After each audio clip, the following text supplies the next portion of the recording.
So the biceps tear, what it is, what exactly happens in it. Any person who's actively involved in the gym, जो कि weightlifting में involved है, the most important risk in that scenario is when you push beyond limits. आप अपना weight ज़्यादा उठाते हो तो there is a injury, there is a risk of biceps tear.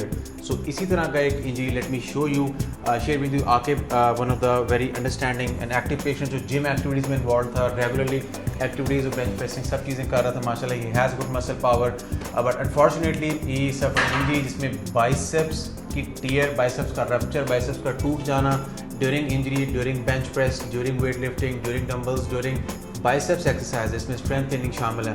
That happened actually. सो आके आपका लेफ्ट साइड का हुआ था. आप जरा बाजू सीधा करके दिखाओ, ठीक है, बेंड करके दिखाओ.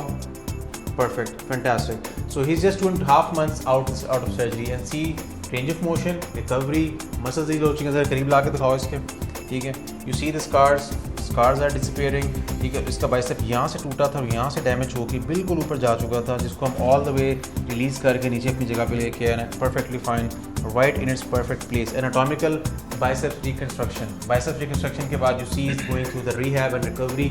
और अभी जब ये दोबारा से वेट्स उठाएगा, वो भी आपके साथ एक टाइम आएगा, स्पेसिफिक टाइम जब he can lift weights.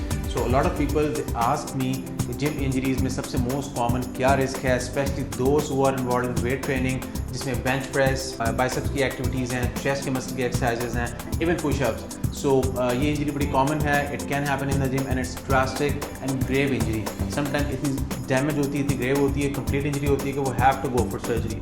So this is what we did with Aqib. Now अल्हम्दुलिल्लाह he is fine, he is recovering well, he is going through rehab, और he'll be going through rehab and physical therapy, in which strength training is going to start at 4 months.